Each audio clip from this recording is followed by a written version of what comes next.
And with that team that you had there, was there just there was that constant feeling, you know, that grinding result? I mean, I grew up obviously as an Arsenal fan when I was younger, watching you, and you just always had that belief that no, we can turn this into a result no matter how we're playing.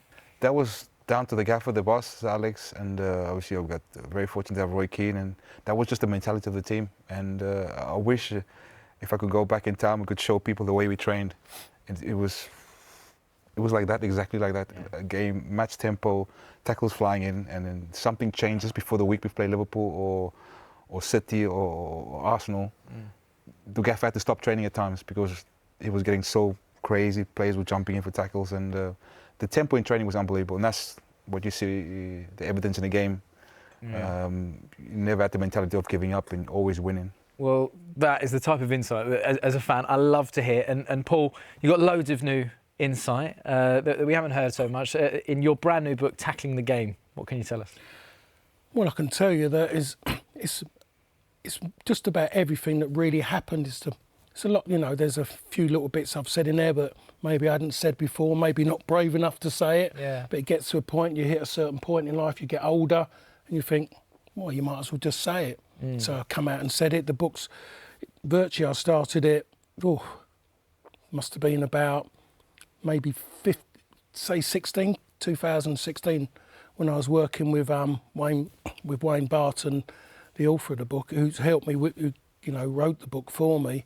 And we've been talking about all different bits because he's done a lot of books regarding Manchester United managers, everything like that, and certain bits, you know, he got me to get involved and talk about whilst we was doing a podcast as well. Yeah. So all the time he had all this information already there for me, and we just spent maybe 6 weeks just talking over little bits in between. So it's virtually starting all the little bits I talked about, even from Fulham and QPR, and of course Manchester United's quite a lot because there were some incredible characters there. Yeah. While I was playing there and after I left, I mean, I met Quinton on a we actually met properly on a Christmas do, because I was still going to Christmas do's. Yeah. You know, you can't get the club out of your head. You still want to be involved when you've left. Just especially some of your teammates were still there. There was, you know, new players coming in as well, and you just got involved in it. And it's a very difficult club to get out your system. Yeah, I do love some of your anecdotes in there as well that you've mentioned. There was one, however, that you could have gone to Arsenal, but it didn't quite work out because of a car. Well, it wasn't so much about the car. Well, it just boiled down is that I met up with George Graham, and I think, what's the hotel in Potters Bar? What's the hotel in Potters Bar, Paul? It was a hotel that they used regularly. Oh, no, it wasn't the Note, was it? No. It was the Note, yeah. Yeah. So I met him there and just chatting away. And be honest, I was at Queen's Park Rangers, and I had to fly back. Well, sorry, Jerry Francis kicked me back to go back and speak to Arsenal. Virtually told me wasn't playing me out in Sweden. The one thing about it, when I was out there, I come in a sub in the game on the Saturday. I brought me on a sub. I scored, which is odd anyway. And then I thought, great, and all the lads were going out that night, and he said, don't want you to go out, you're on an early flight back. I went, why? I hadn't done anything wrong. Yeah. He goes, you're going to go, Arsenal want to talk to you. I kind of got a little bit, well, not really. Yeah. But I went back, met George in the hotel, talking away, and virtually they wasn't offering a lot more than what I was on at Queen's Park Rangers, and at that given time, maybe Paul will hold his answer. We weren't a bad side then, were we? QPR at that given time. 100%. Yeah. And I was captain, which I mentioned before. And then he said I said, what about a car? Yeah. He goes, no, we don't do cars at the Arsenal. I went, well, I've got a club car, and I've got a sponsored car. Well, we don't do sponsored cars, but if you have a sponsored car, you can't have anything on it. We don't want any association with Arsenal. I went, no, it just had my name in it. Well, if you're at Arsenal, you'll be associated with that car. So virtually, it come to the point of, so you want me to come to you, play for just a little bit more money and go out and spend extra money on a car. So virtually, I come out with less money than I'm starting with. And he just kind of, well, you are going to be playing for the Arsenal. I went, where am I going to play? Oh, I don't know if you're going to get in the team. because we've got Lee Dixon there, we've got the 2 centre-halves. It's a strange negotiation. I've got to say, I'm a bit lost at where he's asking you to come in. Yeah, I know. Then virtually it got to the point of where he said, "Well, you make your mind up by the end of the day if you're going to sign, because after that we're just going to go. No, it ain't going to happen." I just went, "No, it's not going to happen." My agent at the time looked at me as if to say he should be making that decision, but I made the decision. It was no good to me. It was. I'm not good at maths, but I worked that out very quickly. Very good. Well, look, you can, of course, hear more about that in the book, Tackling the Game. Now, current United boss, though, Ruben Amorim, has been under huge pressure all season, but during the international break, he received the support of the club's co-owner, Sir Jim Ratcliffe, who said Amorim should be judged after the years. He tells me all the time, sometimes with a message after games. But I know, and Jim knows that football is not like that. So the most important thing is the next game. You cannot control, even with owners, you cannot control the next day in football. So I know that, but it's really good to hear that. Also because of the noise, but he tells me, and Omar and Jason tell me that all the time.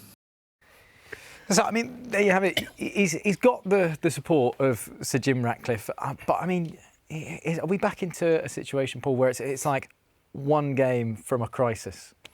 In general, it's like that anyway with United. Yeah. If you lose a game, there's always pressure on you. But the problem is that you can't win 2 on the bounce. The performances are poor. If there was performances you could bounce off, you think, yes, because of Sir Alex was all about performances. You'd win a game of football and he'll come in shouting and screaming because of the performance. And he used the words of, didn't befit a Manchester United side. We beat Coventry away one time, 5-0 at Highfield Road. We won 5-0. And he went absolutely ballistic.